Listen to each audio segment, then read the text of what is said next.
माँ जी, सास को काम ही क्या है, आपके सारे काम उंगलियों पे तो हो जाते हैं। कुछ भी। हाँ, हिसाब तो उंगलियों पे ही हो जाता है ना। अरे बेटा, ऐसा सिर्फ अभी लगता है। जो मुझे करना पड़ता है ना, वो तुझे करना पड़े तो समझ आएगा कि असली काम का पहाड़ कैसा होता है। ठेले बराबर वजन भी नहीं है आपके काम में, और बात पहाड़ों के वजन की कर रही हैं आप। तू ऐसा करती ही क्या है घर में बेटा, ये तो बता मुझे।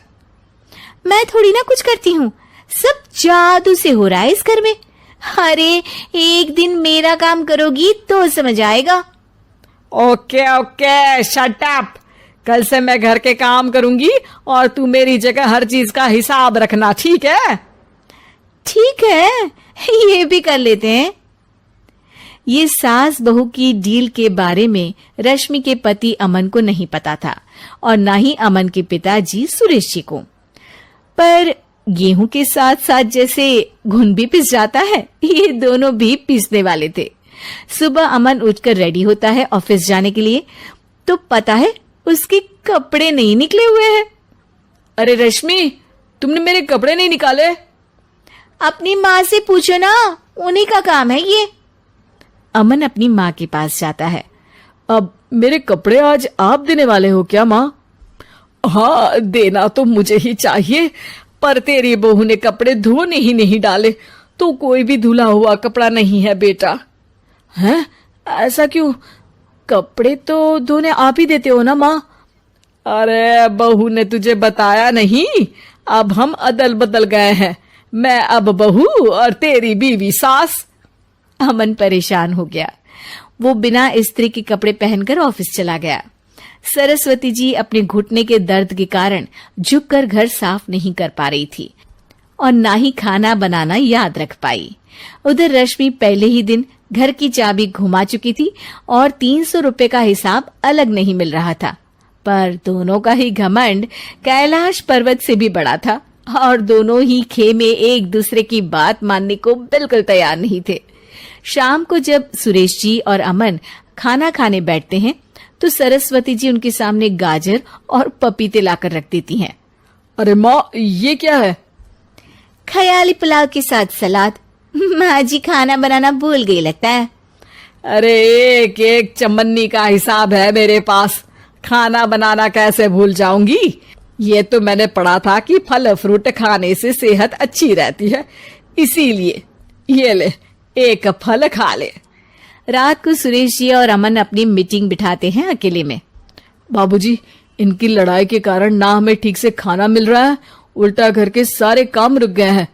हाँ बेटा, 2 भैंसों की लड़ाई में बेचारे खेत के पौधों का भी नुकसान हो रहा है। पर पापा, क्या बताऊं आपको, मैंने माँ को इस महीने की 2 तारीख को बिजली के बिल के पैसे दिए थे। आज बिल भरने के लिए मांगने गया तो पता चला कि रश्मि उन पैसों से गैस सिलेंडर ले आई। अच्छा, तो सिलेंडर के पैसों का क्या हुआ? अब सिलेंडर के तो कोई पैसे नहीं थे बाबूजी, हमारे घर पर गैस की पाइपलाइन लगी है ना। बेटा, इन दोनों का कुछ करना पड़ेगा, नहीं तो अपने घमंड के चक्कर में पूरा घर बर्बाद कर डालेंगे ये दोनों। अमन और सुरेश जी काफी सोच विचार के बाद एक निष्कर्ष पर पहुंचते हैं। रात ही को दोनों अपनी पत्नियों की अलमारी से नई साड़ी निकालते हैं, और सुबह जब रश्मि और सरस्वती जी उठते हैं तो देखते हैं कि दोनों पति साड़ी पहनकर चढ़ाव पर सब्जियां काट रहे हैं। अरे ये सब क्या हो रहा है? क्या हो रहा है मतलब? आप दोनों अदल बदल हो सकते हो तो हम क्यों नहीं?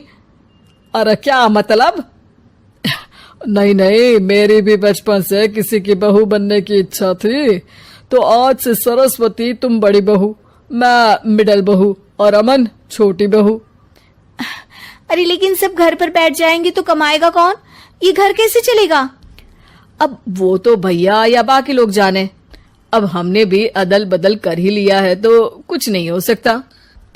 रश्मि और सरस्वती जी को समझ में आ जाता है कि उन दोनों की आपस की डील के वजह से इन दोनों को बहुत तकलीफ हो रही है, और उनके ईगो ने दूसरों को कितनी यातनाएं दी है। अब असल में माँ जी आप सही थी, सास बनना बहुत मुश्किल है। अरे हाँ बेटा, और तू भी, मुझसे तो नहीं हो पाया सब घर के काम, वापस बदल ले क्या? हाँ हाँ बिल्कुल माँ जी, और अब आप दोनों भी बदल लीजिए। कोई आ गया तो आप दोनों को देखकर क्या सोचेगा? अच्छा है, आप दोनों के समझ में ये बात तो आई।